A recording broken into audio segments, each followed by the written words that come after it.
Welcome to your cathedral. I'm Father Greg Sakowicz. Now this is a funny but true story. Father Mark will like this one. I arrived here back in July of 2016, that first fall of 2016. I was teaching religious education for the faith formation for the second graders, getting ready for First Holy Communion in spring of 2017. So I asked the children, I said, I will give you $1 to the second graders. Who can name the 7 sacraments? If you can name all 7, I will give you $1. Little girl's hand was raised. Her name was Sally. I said, Sally, you get 1 try, name all 7, the $1 is yours. She said, in order, baptism, reconciliation, First Holy Communion, confirmation. I'm impressed. She said, marriage. She said, called it the sacrament of the sick, anointing. She was now up to 6 sacraments. She's missing 1. I said, Sally, you're doing a fantastic job. True story. You're doing a fantastic job. You're missing 1 sacrament. She was missing holy orders of priesthood. So I was trying to give her some hints. I said, Sally, you're missing 1. You've named the first 6 beautifully. Let me give you a hint on the 1 sacrament you're missing. I said, what am I? I kept pointing. I said, what am I? Hoping she'd say priesthood. Sally, what am I? And she said, retired. I burst out laughing, the class burst out laughing, the teachers burst out laughing. I gave Sally $2. So to let you know that I am not retired, I don't think, and neither are Mark Teresi, David Jonas, or Father Mark Smolka. Mark is looking with his eyebrow raised. No, Mark, you're not retired. So thank you to Mark, great music. David, great job with the piano. And also Father Mark, producer Smolka. They've been doing it now for more than half a year. I can't thank them all enough. But again, all 4 of us are far from retired. The cartoon character Charlie Brown once said, I love people. It's humankind I can't stand. We listened in the gospel this weekend for this 30th Sunday in Ordinary Time. Beautiful readings. You shall love your neighbor as yourself. I've also heard it put this way. You shall love your neighbor who is like yourself. You shall love your neighbor who is like yourself. The TV documentary, The Civil War, took audiences by storm back in 1990.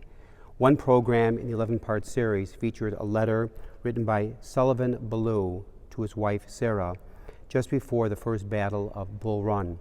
Realizing he might be killed in the battle, he wrote to Sarah, how hard it is to burn to ashes the hope future years when, God willing, we might still have lived and loved together to see our boys grown into adulthood. If I do not return, my dear Sarah, never forget how much I loved you, nor that when my last breath escapes me on the battlefield, it will whisper your name eternally. Forgive the many pains I have caused you, how thoughtless I've been many times. Sullivan was killed at Bull Run. You shall love your neighbor who is like yourself. Some years ago, a college professor had a sociology class go into the Baltimore slums to get the case histories of 200 young boys. In their evaluation of each of the boys from this very tough neighborhood in Baltimore, they all met, and the student researchers concluded none of them have a chance. Now, 25 years later go by, another sociology professor from the university came across the study. With the exception of 20 who had moved away or died, the students learned that 176 of the remaining 180 had made successful lives for themselves and their families as lawyers, doctors, and businessmen. So surprised at their findings, each of them were asked, how do you account for your success? Every one of the respondents of 176 who responded began with, there was a teacher. There was a teacher. Well, the sociology professor found out that the teacher was still alive and sought her out. He asked the elderly but still alert woman what magic formula she used to pull these boys out of the slums and into new and fulfilling lives. The retired teacher's eyes sparkled, and her lips broke into a very gentle smile. "It's really very simple," she said. "I loved those boys. I loved those boys." True story. We underestimate what we can accomplish when we act out of love and not anger or bitterness. Love that is centered in the needs of another. Love that has no ulterior motive except the well-being of the beloved. Love that is selfless and unconditional. Love that is of and from God. The greatness of the commandment to love God and to love one another is in its ability to empower the weak and lost, to create community from division and discord. And especially now during COVID-19, racial unrest, we need to unite. We need to love, forgive, and move forward. We owe to those who are dying or severely impaired the same respect and love we give to anyone else, regardless of age or condition. And as a Catholic Church, we must be very committed to defending the rights of our most vulnerable sisters and brothers, just as we are for the unborn and those challenged by disabilities. Again, we listen into the gospel this weekend. You shall love your neighbor as yourself. You shall love your neighbor who is like yourself. How does all this connect with the business and stress of our daily lives? Here's a powerful, closing, true story. In Washington, D.C., at a metro station on a cold January morning back in 2007, this man with a violin played 6 Bach pieces for about 45 minutes. During that time, about 2,000 people went through the metro station, most of them in a hurry on their way to work.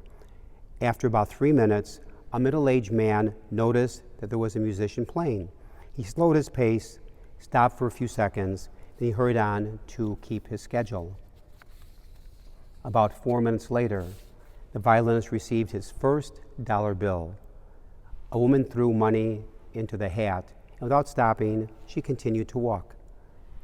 6 minutes later, a young man leaned against the wall to listen to the violinist, then looked at his watch and started up toward his destination. About 10 minutes later, a 3-year-old boy stopped, but his mother tugged him along hurriedly. The kid stopped to look at the violinist again, but the mother pushed hard and the child continued to walk, turning his head the whole time. This action was repeated several times with other children, and every parent, without exception, forced their children to move so mom or dad could keep their schedule. At about the 45-minute marker, the musician had now played continuously. Only 6 people stopped and listened for a short while. About 20 gave money, but continued to walk at their normal pace. The violinist collected, in that 45 minutes, $32. After 1 hour, he finished playing, and again, silence took over. No one noticed, and no one applauded. There was no recognition at all. No one knew this, but the violinist in that metro station was the Joshua Bell, one of the greatest musicians in the world. He played one of the most intricate pieces ever written by Bach. With a violin, get this, the violin he was using in the metro station was worth $3.5 million. And just 2 days before, Joshua Bell sold out a theater in Boston, where the seats averaged at least $100 each to sit and listen to him play the same music, and the place was packed. This is a true story. Joshua Bell, playing incognito in the D.C. metro station, was organized by the Washington Post as part of a social experiment about perception, taste, and people's priorities. One possible conclusion reached from this experiment could be this: if we do not have a moment to stop and listen to one of the best musicians in the entire world, playing some of the finest music ever written with one of the most beautiful instruments ever made, how many things are we missing in life as we rush through life? Think about that. In your life, in my life. How many other things are we missing as we rush through life? because we're always in such a hurry. Slow down, make time to love one another, make time for God. Pray.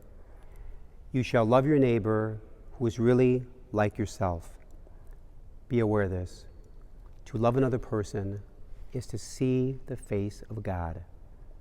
May God bless all of you. Stay healthy and go Chicago Bears.